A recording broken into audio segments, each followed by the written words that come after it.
Depuis 45 ans, il y a eu des hauts et des bas. Aujourd'hui, la crise qu'on traverse en 2020 est bien plus importante que celle qu'on a traversée en 2008, aussi parce que les perspectives de reprise sont encore plus floues.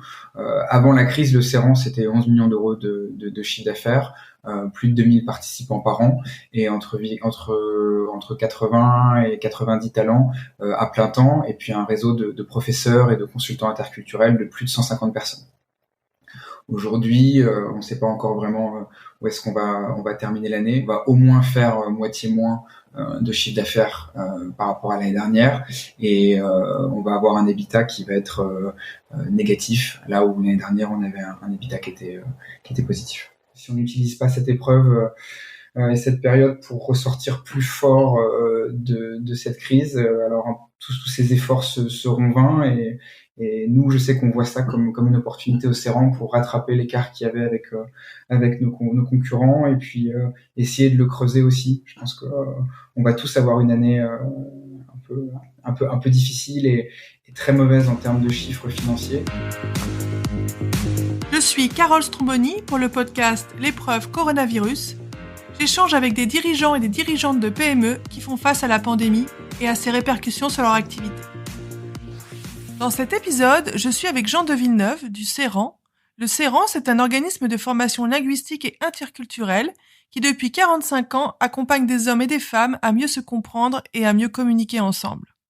Cette entreprise a un marché important en France et surtout en Belgique, avec des formations en présentiel sur l'apprentissage des langues.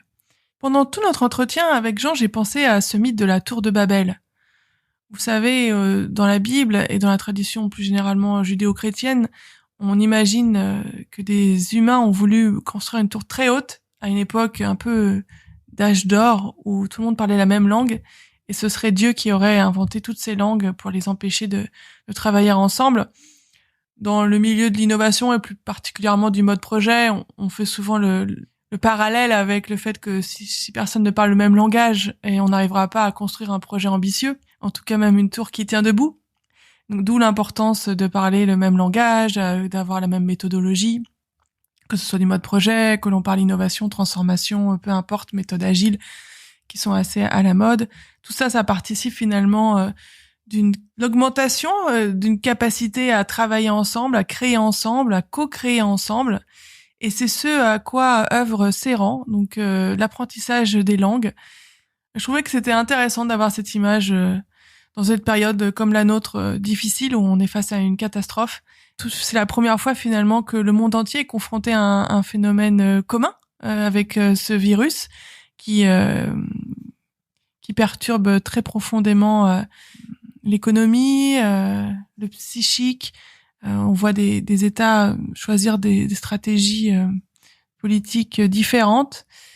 Mais bon, c'est un autre sujet, on en discutera peut-être à une autre occasion. En tout cas, ici, on se recentre sur l'impact que cela peut avoir sur les PME, comment elles réagissent par rapport à ça. Et là, dans ce deuxième confinement, voyons comment cela se passe pour Jean et ses équipes. Mon nom est Jean de Villeneuve et je travaille pour le Céran. Merci beaucoup. Est-ce que vous pouvez nous présenter ce qu'est le Céran, puisque vous êtes au sein d'un groupe qui est Châteauforme? Tout à fait. Comment ça se passe? Je fais partie du groupe Châteauforme depuis maintenant 1 an et demi.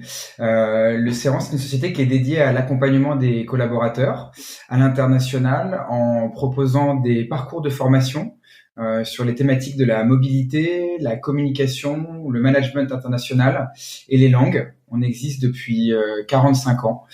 Notre fondateur était belge, donc on a 2 bureaux en Belgique, un à Bruxelles et un à Spa, où on a un château dans lequel on reçoit des participants pour des formations de plusieurs jours, et un bureau à Paris à La Défense, et on a des sociétés internationales et des participants qui viennent du monde entier. Et dans Châteauforme, comment ça se passe? Vous avez été racheté, c'est ça? Oui, tout à fait. Donc le Céran était une société avec des actionnaires indépendants jusqu'à il y a maintenant 1 an et demi, et le Céran avait envie de se renouveler, de se réinventer, et ça passait aussi par trouver des nouveaux actionnaires. Et donc le groupe Château Forme, qui existe depuis maintenant 20 ans, qui opère des lieux de séminaires et de formation au vert et en ville, avait une volonté de diversifier son activité, notamment dans la formation. Château Forme était cliente du Céran depuis plusieurs années, donc les deux entités se connaissaient bien. Et l'activité du Céran est une activité qui est essentiellement présentielle, dans des lieux d'exception, notamment ce château à Spa dont je vous parlais. Et donc il y avait des vraies synergies sur les différents lieux que Château Forme avait en Belgique et dans le reste de l'Europe. Donc l'acquisition s'est faite assez naturellement, et on a gardé notre indépendance au sein du groupe, mais on arrive aussi à profiter de toutes les synergies d'un grand groupe international comme celui que peut être Château Forme. Et vous-même, vous êtes un peu en transition, vous êtes le futur dirigeant de cette PME. Tout à fait. Vous pouvez nous expliquer un peu Tout à la fait. situation? Moi, j'ai été embauché par le groupe Château Forme pendant que le deal se faisait. Je viens du monde de l'éducation et de la formation, des métiers qui étaient un peu nouveaux chez Château Forme. Et donc, suite à l'intégration du Céran dans le groupe Château Forme, moi, j'occupe la poste de directeur général adjoint en binôme avec Fabienne Carman, qui est la directrice générale du Céran depuis maintenant plus de 30 ans, et qui va le rester encore pendant quelques mois. Et il y a un passage de témoin qui se fait depuis maintenant quelques mois, et qui s'accélère progressivement sur 2021. Est-ce que vous pourriez nous dire, là, on va rentrer dans le vif du sujet, quels sont les problèmes auxquels vous êtes confrontés pendant ce reconfinement et peut-être plus largement depuis cette année de confinement, protocole sanitaire, parce que votre activité, par essence, doit être très impactée? Oui, tout à fait. On a été très impacté par la première vague. Alors on était un peu plus préparé à la seconde, mais elle reste très impactante. Nous, historiquement, nos activités sont essentiellement présentielles, que ce soit sur des formations interculturelles ou nos formations linguistiques. Donc, en période de confinement, on ne peut pas continuer en présentiel. Donc, il a fallu basculer toutes nos formations ou l'essentiel de nos formations à distance.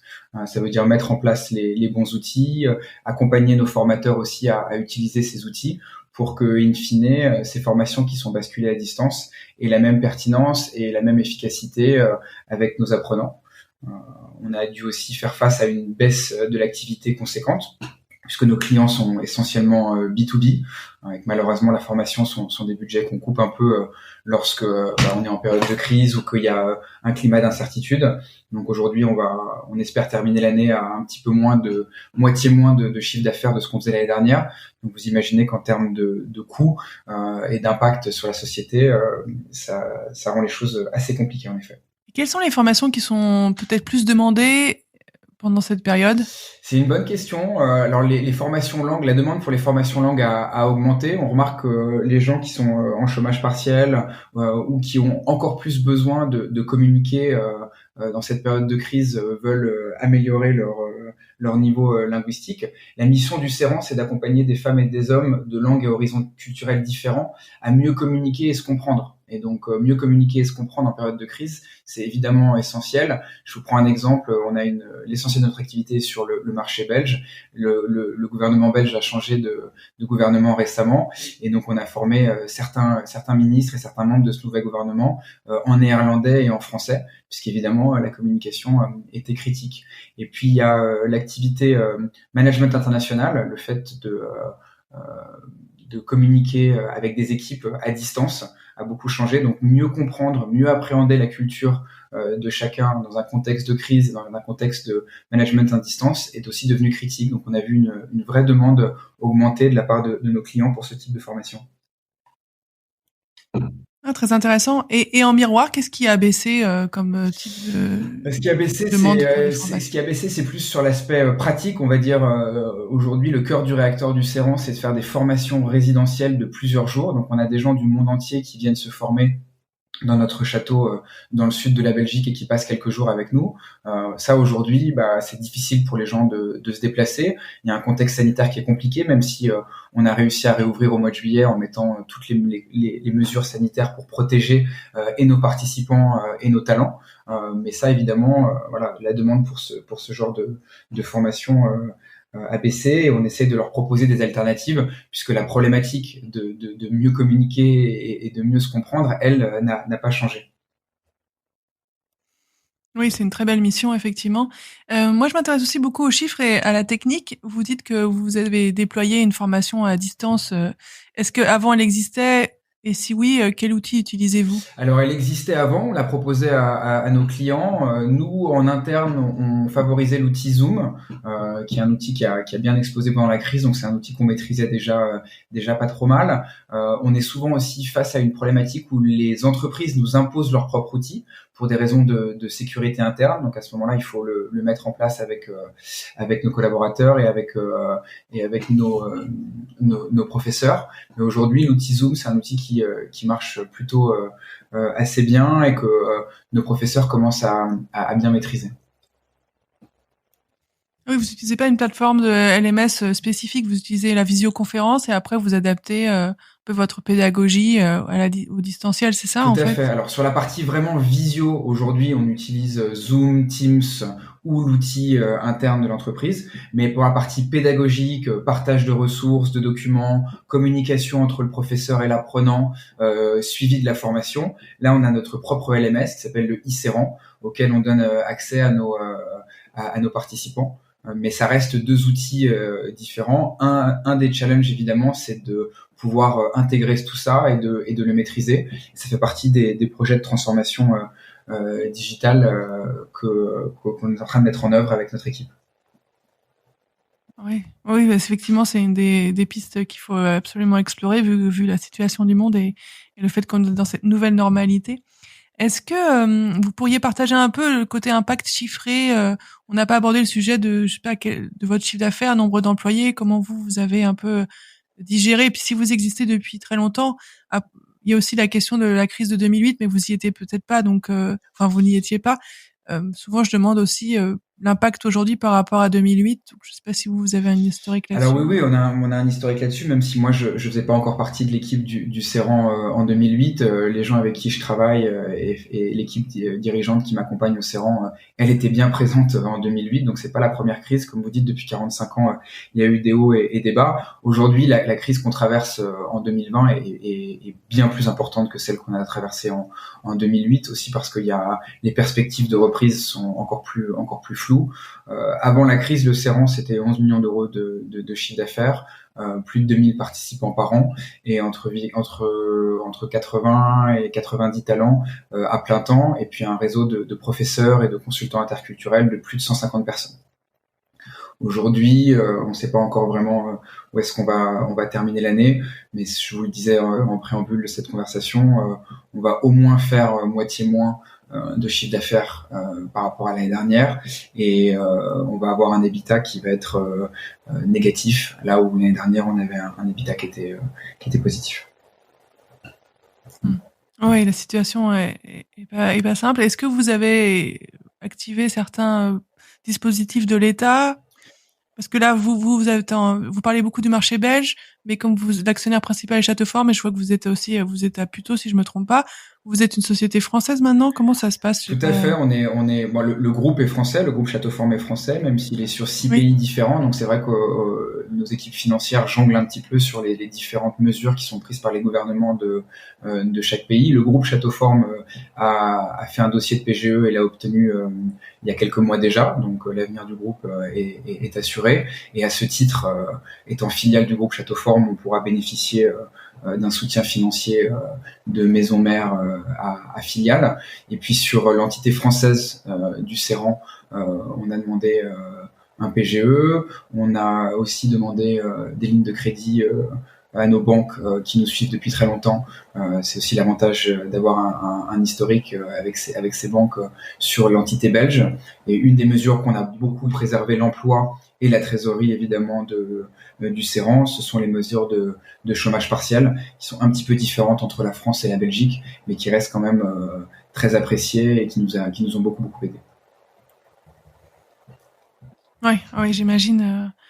Heureusement que ça existe. Et vous avez aussi peut-être pu bénéficier des mesures de formation pour les personnes en chômage partiel. Est-ce que comme l'État prend en charge 100% désormais des personnels en requalification, enfin disons en formation plutôt pour être plus juste, des personnes qui sont en chômage partiel, est-ce que vous a entraîné un surcroît d'activité ou vous l'avez pas vu? Si, on l'a vu. Alors, on a essayé de la mettre en place avec nos clients existants.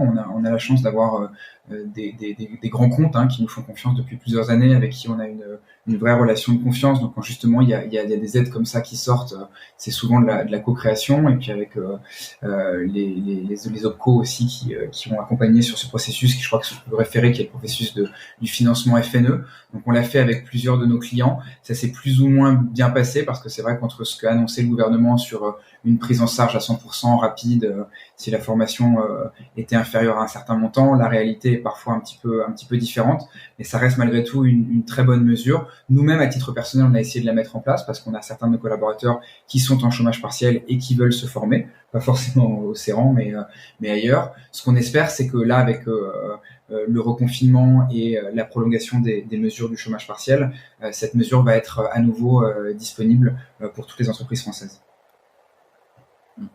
Oui, moi j'ai suivi ce sujet, il me semblait que c'était reconduit de fait jusqu'à fin décembre, même avant le reconfinement, mais encore une fois à vérifier. J'avais cru voir que c'était quelque chose d'assez... Il y a eu des annonces qui ont été faites en ce sens. Ouais. Après, voilà, entre les annonces et la réalité, c'est vrai que parfois on voit un petit peu des choses différentes. Il y avait une date butoir qui avait été à fin septembre. On attend de voir clairement ce que ça fait en réalité et si on arrive à remettre en place des parcours qui sont pris en charge à 100% pour certains de nos clients.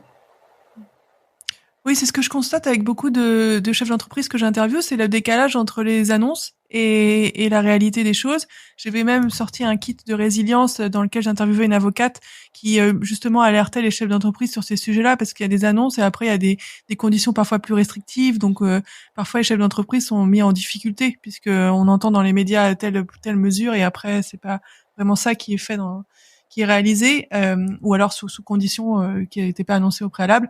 Vous, comment vous gérez tout ça? Est-ce que vous êtes quand même une entreprise d'une taille certaine qui est adossée à un grand groupe? Moi, j'avais interviewé aussi la cofondatrice de Neoness, qui est une grosse PME, presque une ETI, et elle avait un service juridique, des avocats, donc c'était pas un sujet pour elle. J'imagine que vous aussi, vous devez être bien épaulé sur tous ces sujets juridiques. Oui, tout à fait. Ce que vous décrivez, c'est une réalité. C'est parfois un peu anxiogène pour nous et puis pour les équipes de voir que il y a certaines annonces qui sont faites et puis après la réalité est différente ou alors elle met un peu plus de temps à se mettre en place. Ce qui est difficile, c'est de prendre des décisions au jour le jour en fait. Vous avez le sentiment de prendre une décision, de peser le pour et le contre, d'essayer de prendre la moins mauvaise décision en fait au jour le jour. Et puis on va changer, le protocole sanitaire va évoluer, on va vous reconfiner et puis en fait, tout le temps que vous avez passé à essayer de sauvegarder l'activité de l'entreprise, et ben c'est remis en cause. Alors comme vous le disiez, on a un avantage, c'est qu'on est adossé à un grand groupe qui lui-même a un département juridique qui fait un travail formidable. Et puis on a aussi fait appel à un partenaire extérieur qui est la Socotec, qui nous a aidé à mettre en place un protocole sanitaire sur les différents lieux de formation en présentiel et qui nous aident eux aussi à bien rechercher l'information, interpréter et anticiper parfois certains décrets qui vont sortir et qui vont avoir un impact sur notre activité pour essayer de prévenir et anticiper plutôt que de subir certains changements qui auraient une activité négative sur notre chiffre d'affaires, notre demande ou même des mesures de chômage partiel. En fait, c'est assez difficile de s'y retrouver.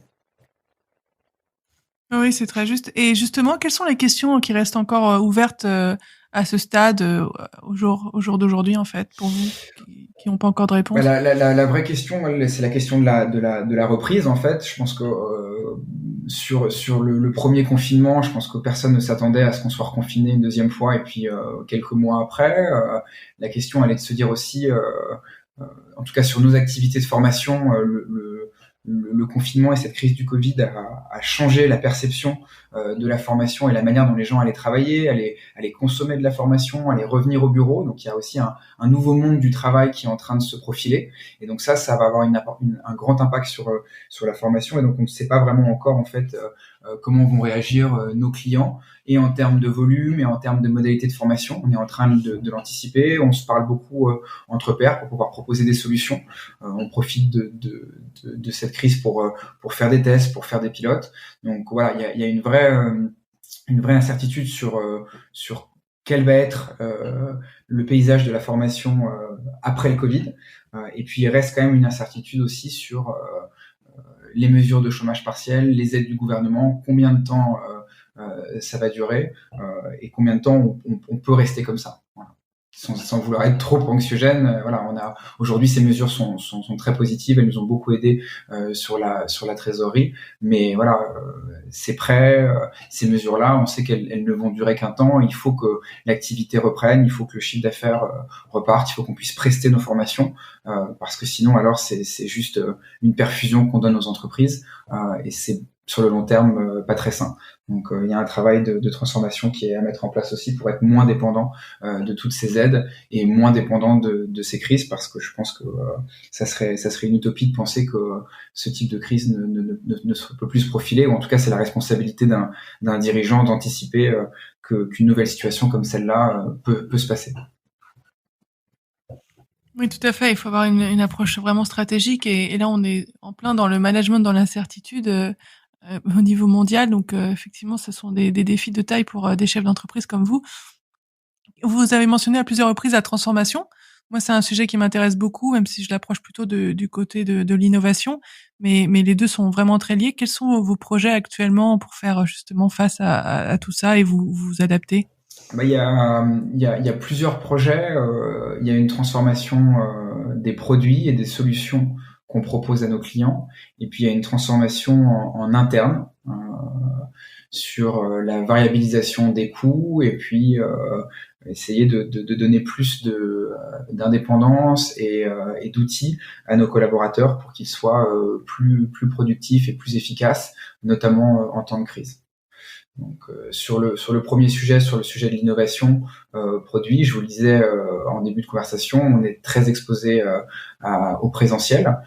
Et ça, il faut qu'on arrive à dérisquer l'activité par rapport à ça, mais il ne s'agit pas de tout basculer du jour au lendemain. Donc on fait beaucoup de pilotes, on est en train de créer des partenariats avec des sociétés qui, elles, sont des acteurs de l'e-learning, soit en termes d'outils, soit elles-mêmes en termes de formation, pour essayer de comprendre ce qui peut être fait et proposer de nouvelles alternatives, tout en gardant quand même la même promesse client, parce que ça c'est vraiment important. Au Céran, on a quand même des convictions fortes, qui est de dire que la formation, ça doit rester un moment d'échange et de convivialité qui accélère l'assimilation des apprentissages.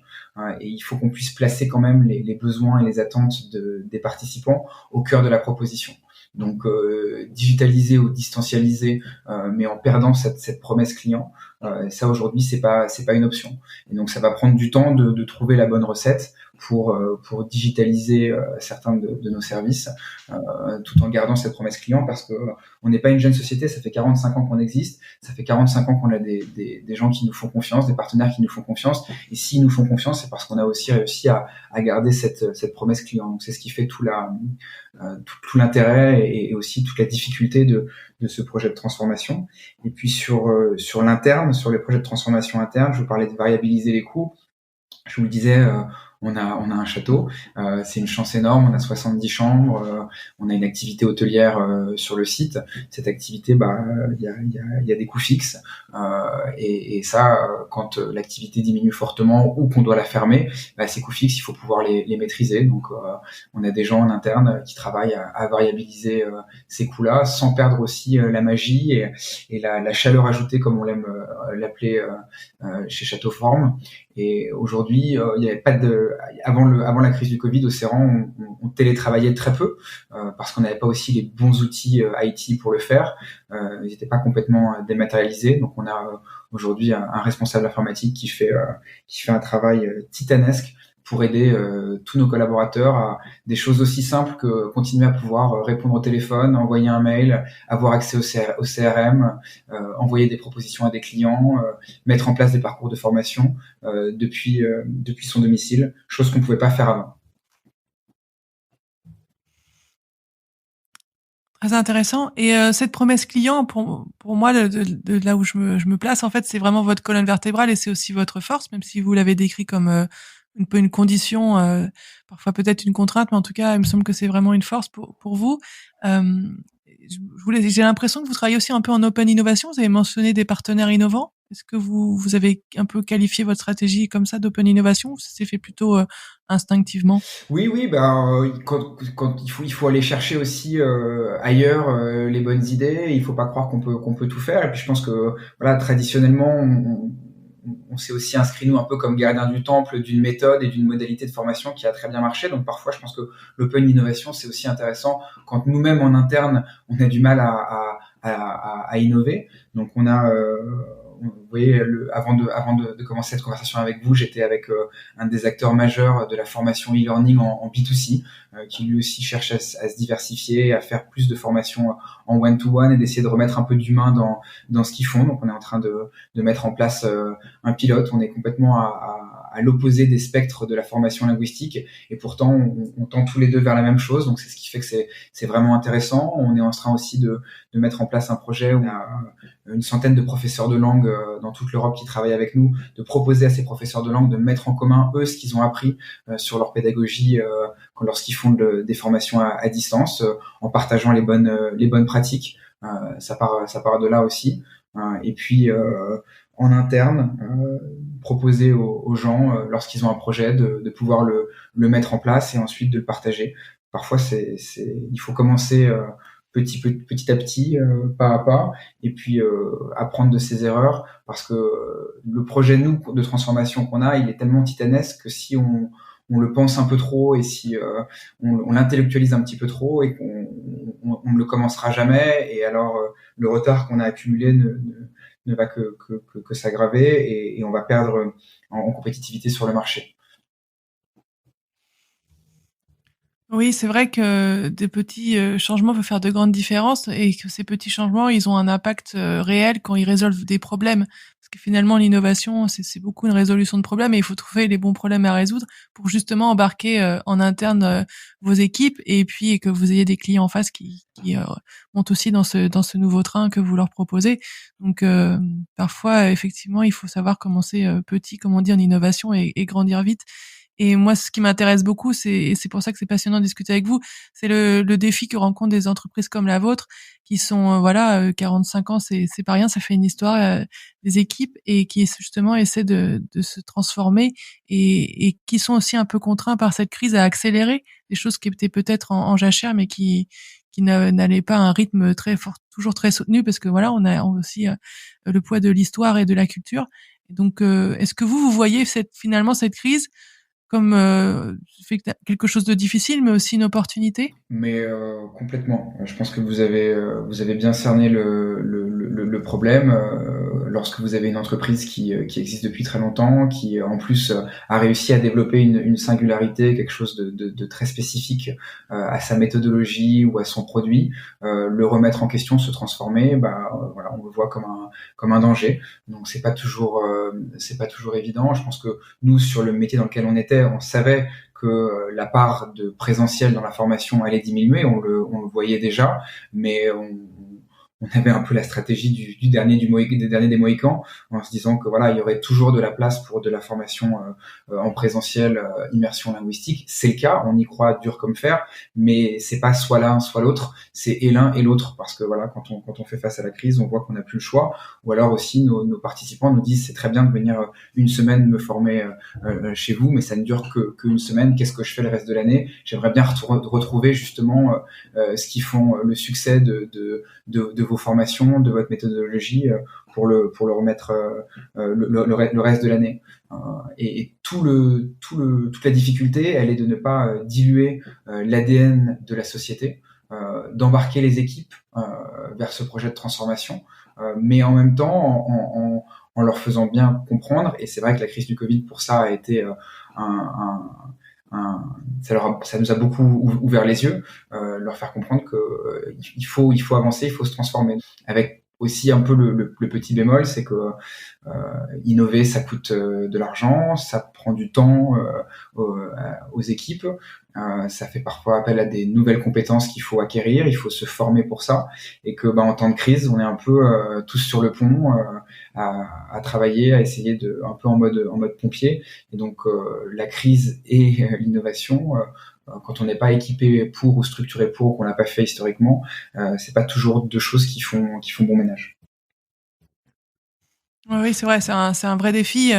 Et quand je vous écoute, en fait, je pense à une des interviews que j'avais menées pour mon livre Innover en pratique, qui est sorti chez Erol en début d'année, justement sur l'innovation.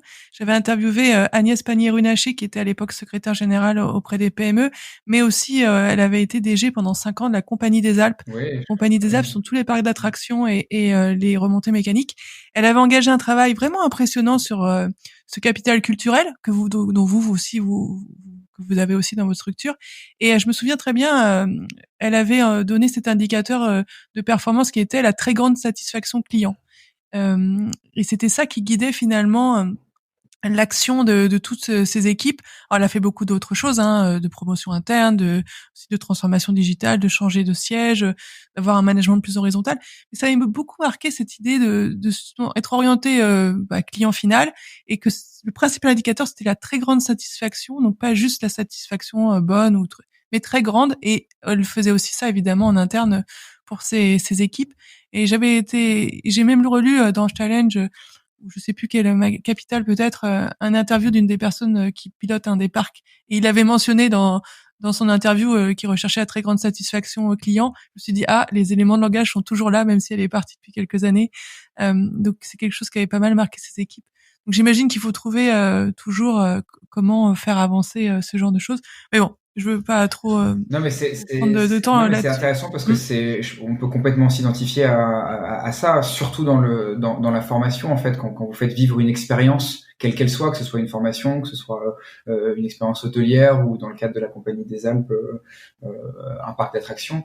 Voilà, le client il vous donne de sa confiance, il vous donne une certaine somme d'argent pour avoir une expérience en retour. Il a des attentes pour cette expérience, et si vous ne remplissez pas ces attentes-là, il ne reviendra pas, il ne parlera pas de vous, et ça sera la mort de votre activité. Donc en effet, la satisfaction client, alors chez nous, elle est et sur la satisfaction client et puis sur les progrès, parce qu'aujourd'hui, nous, les clients, ils viennent chez nous vraiment pour progresser, que ce soit dans leur communication, dans leur appréhension des différentes cultures ou dans leur communication dans une langue étrangère. Ils viennent vers nous pour ça, ils viennent pour progresser. Et aujourd'hui, au CERAN, on a quand même 100% de recommandations tous les ans et 98% de taux de satisfaction.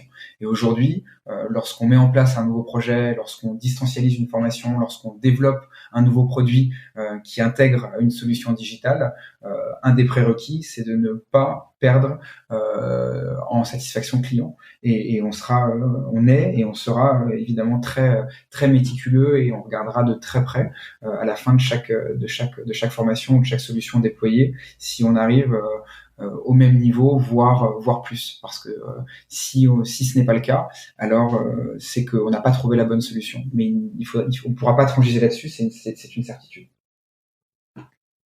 Oui, vous avez beaucoup d'atouts entre votre mission et puis ce que vous avez déjà construit, votre pédagogie et cette attention à la satisfaction client. Et vous avez raison, effectivement, au progrès dans votre métier, c'est vraiment essentiel. Et à la perception du progrès aussi, qu'ont sûrement vos stagiaires, parce qu'il faut aussi être conscient qu'on a progressé, c'est pas toujours évident. Non. Moi, je donne des cours et c'est vrai que pour que les gens en face se rendent compte qu'à la fin d'une semaine de méthodologie mode projet, par exemple, ils sont vraiment grandis, il faut bien penser sa pédagogie.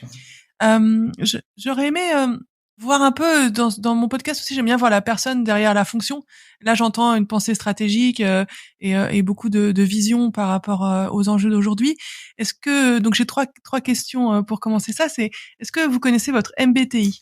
Oui, je l'ai fait il y a quelques temps parce qu'en fait, avant de m'occuper du CERAN, j'ai travaillé pour une école de commerce internationale et on mettait en place des formations, de la formation professionnelle en executive education. Donc, j'ai le souvenir de l'avoir fait. Je crois que je suis un ENFP. Ouais. Vous êtes un aspirateur, donc c'est pas étonnant que vous ayez une vision stratégique. Est-ce que vous l'avez fait, donc vous aviez eu un débrief? Qu'est-ce que vous retenez de ça? Qu'est-ce qui vous reste en fait de ce test de personnalité? Je l'avais fait il y a longtemps, pour vous dire la vérité. J'avais trouvé l'exercice très très intéressant. Ce qui était resté de ça, c'était de se faire confiance, et puis surtout plus de savoir nous où est-ce qu'on était sur un disque ou sur une matrice.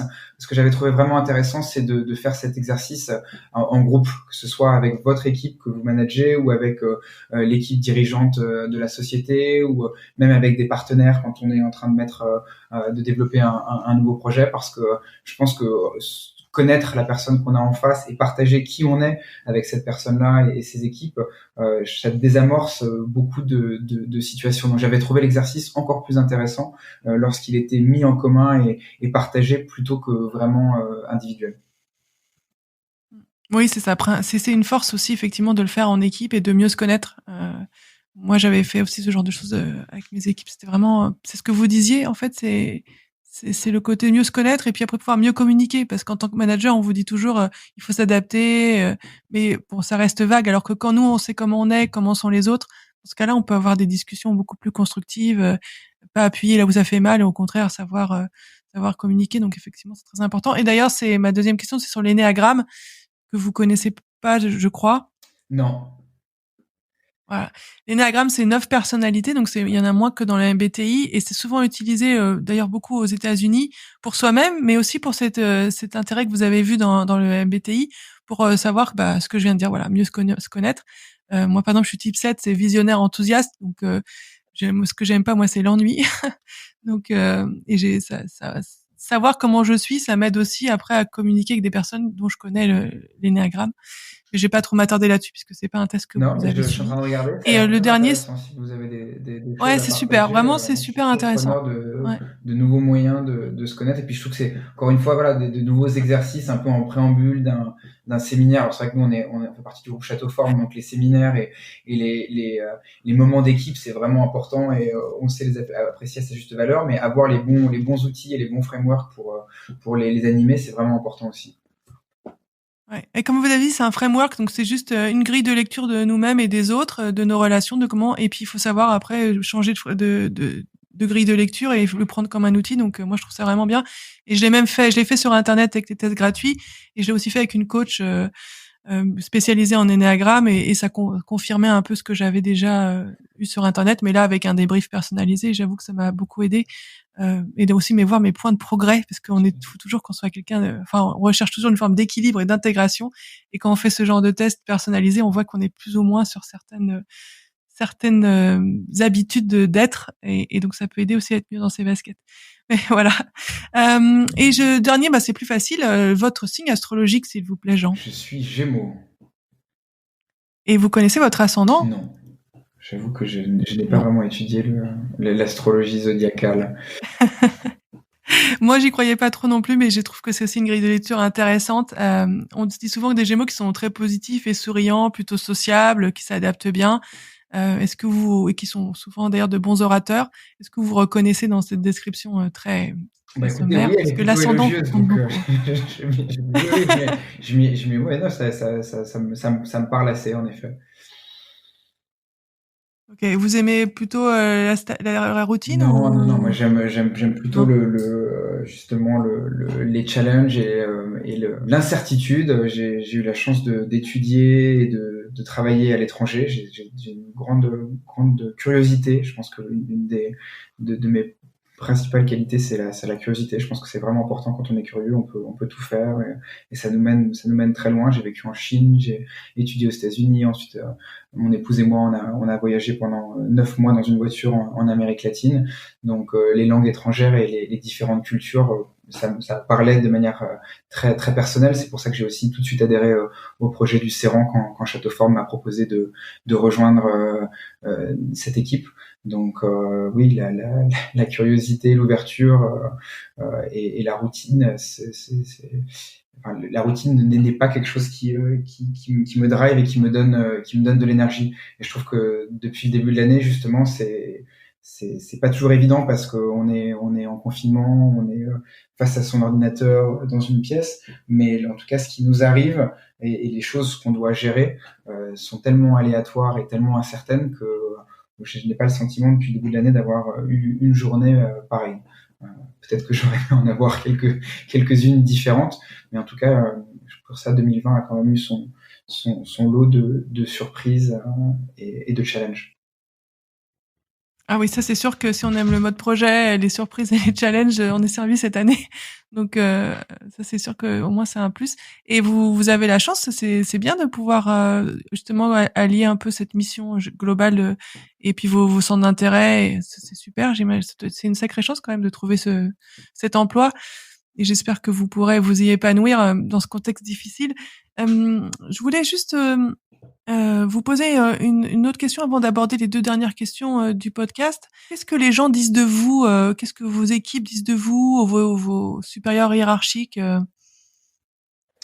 C'est une bonne question. Écoutez, j'espère qu'ils disent de moi que je suis quelqu'un d'inclusif, qui essaye de fédérer et d'emmener les gens ensemble vers un même projet plutôt que de les diviser. Je pense que c'est quelqu'un, j'aimerais qu'on dise aussi qu'il y a une forme de rigueur dans ce que je fais, dans ce que je m'impose et dans aussi les projets auxquels je participe. Je pense qu'il ne faut pas confondre rigueur et rigidité. Et puis j'en ai parlé, mais la curiosité, je pense que c'est quelque chose que j'essaye de véhiculer parce que moi, elle m'apporte énormément de choses personnellement. J'aime être entouré de gens qui posent des questions. J'aime poser des questions. J'aime avoir des conversations. Voilà, je sais que c'est pas l'exercice aujourd'hui, mais je suis très curieux de lire votre livre et d'avoir votre retour d'expérience sur les autres responsables d'entreprise que vous avez pu interviewer. Je trouve que l'exercice que vous faites est vraiment intéressant et à travers le partage et cette curiosité, je trouve qu'on apprend toujours beaucoup plus en écoutant qu'en parlant. C'est pour ça que je trouve que l'exercice du podcast n'est pas toujours évident. Oui, c'est vrai, c'est vrai. Mais moi aussi, j'ai cette curiosité, donc c'est pour ça que j'ai lancé ce podcast. Moi, c'était pendant le premier confinement, et comme j'aime pas m'ennuyer, je me suis dit bah c'est l'occasion de faire un podcast puisque je viens de sortir mon livre, autant échanger avec les DG de PME que j'ai déjà vus, ceux que je connais, et puis là sur cette saison 2, j'ai élargi un peu mon cercle à des personnes comme vous que je l'ai pas dit en introduction, mais on a échangé sur LinkedIn. Et donc c'est moi je trouve ça vraiment intéressant aussi de donner la parole à des structures comme ça traditionnelles, on va dire, dans des secteurs traditionnels, mais qui savent se renouveler, qui l'ont déjà fait ou qui sont en cours de le faire. Je trouve ça vraiment intéressant et j'aime beaucoup cette idée d'inspiration. Je pense que c'est en voyant votre expérience, en vous écoutant, que ça peut inspirer d'autres structures, donner des clés. Et moi-même, ça me donne de l'énergie aussi d'entendre des personnes comme vous qui transforment une entreprise avec une aussi belle mission en plus. Et dans un secteur, la formation qui est quand même un secteur très en croissance, avec beaucoup de moyens d'innover, quoi, avec tout ce qui est formation asynchrone, tout ce qui est digital, et cet enjeu de convivialité que vous avez noté, qui est vraiment essentiel, surtout dans l'apprentissage des langues.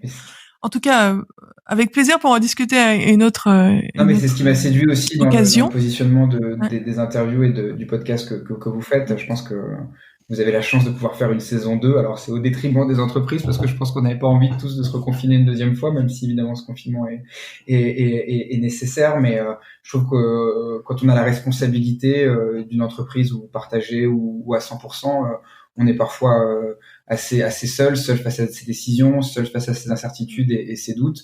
Et d'entendre, moi j'ai écouté certains des autres podcasts que vous aviez fait, même si c'était des domaines d'activité qui étaient complètement différents d'une autre, j'ai retrouvé plein de choses, plein d'exemples, plein de situations personnelles dans lesquelles je me suis beaucoup identifié. Et parfois ça fait du bien aussi de l'entendre d'une autre bouche et différemment. On se sent un peu soutenu et si je peux moi partager aussi ma petite expérience, mon petit retour d'expérience et aider d'autres gens, c'est avec plaisir que je le fais, que je le partage. Ouais, bah, je suis sûre que ça aidera d'autres personnes et je suis ravie que ça a pu voilà atteindre son but avec vous. Et pour l'anecdote, la première personne que j'ai interviewée, c'est Jean-Marc Neveu. J'avais aussi interviewé pour mon livre qui a une société de deux mêmes sociétés de plasturgie dans la Vienne et en Vendée. Et lui, il a lancé sa première start-up récemment de recyclage de masques chirurgicaux. C'est la seule start-up qui fait ça en France et peut-être même en Europe. Il a eu beaucoup de pubs. Et il a eu plein d'interviews et il m'avait écrit un message gentil, il m'a dit je crois que tu m'as porté chance et tout, ça m'a fait plaisir. Et ça fait un moment qu'on discute innovation tous les deux et que je lui donne des conseils et lui est déjà dans cette démarche d'innovation bien avant moi. Mais en tout cas, c'est vrai que c'est sympa d'avoir des gens qui sont inspirants et qui réussissent des choses et qui même font du bien pour la planète, donc c'est encore mieux. Et vous contribuez aussi avec votre mission à tout ça. Je vais aborder les 2 dernières questions du podcast. L'avant-dernière, c'est est-ce que vous avez l'impression de vivre une épreuve? Faut être honnête, oui, on vit une épreuve, on vit une épreuve. La société, le Serran vit une épreuve. Le Serran a vécu d'autres épreuves auxquelles on s'est sorti. Donc aujourd'hui, je pense que l'équipe dirigeante du Serran, on n'a aucun doute sur le fait que cette épreuve, on va la surmonter, mais ça reste une épreuve. Donc la société vit une épreuve et ce qui est l'autre épreuve qu'on vit plus de manière individuelle, c'est cette prise de décision aussi que je décrivais, c'est qu'aujourd'hui on essaie quand même de rassurer nos talents sur l'avenir de la société, sur les décisions qui sont prises, toujours dans un contexte très incertain. Et ça, c'est pas toujours évident, c'est pas toujours facile. Donc ça, c'est certainement une épreuve. Mais je pense que le propre de l'épreuve, c'est qu'elle a un début et elle a une fin. Sinon, c'est pas une épreuve, c'est un cauchemar ou c'est une difficulté constante. Donc aujourd'hui, on espère prendre les bonnes décisions pour que quand cette épreuve se termine, les opportunités reviennent et qu'un second souffle vienne souffler sur le Serran et sur toutes les nouvelles activités, toutes les adaptations qu'on aura pu faire, forcer ou accompagner sur cette année. Oui, je vous le souhaite, bien évidemment. Et d'ailleurs, épreuve, tout le monde réagit pas pareil, c'est pour ça que je le définis pas, et tout le monde n'a pas l'impression d'en vivre, ce qui, moi, m'étonne, puisque moi aussi, j'ai l'impression de traverser une épreuve. Et c'est pour ça que j'ai intitulé ce podcast comme ça. Mais du coup, c'est intéressant d'avoir votre retour. Et la dernière question, c'est, vous l'avez déjà abordé, mais en synthèse, est-ce que vous avez l'impression d'avoir innové? Oui, je pense que oui, je pense qu'on a beaucoup innové. On a innové dans la manière dont on prend des décisions en interne.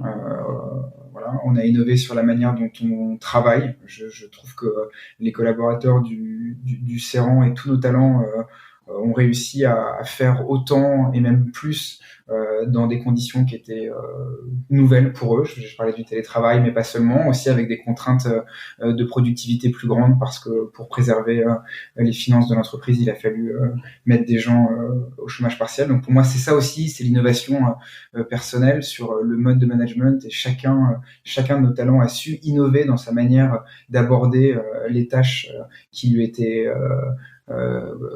confiées et sur son travail au quotidien. Et puis on innove, même si pas toujours assez vite à mon goût, mais c'est normal, il faut prendre son temps. Et puis le contexte est compliqué, comme je vous le disais, en termes de produits et de transformation d'entreprise. On a des petites victoires qui nous montrent que la réponse du marché est là, que nos professeurs et nos talents, quand il s'agit d'innover, sont là et attendaient ça en fait.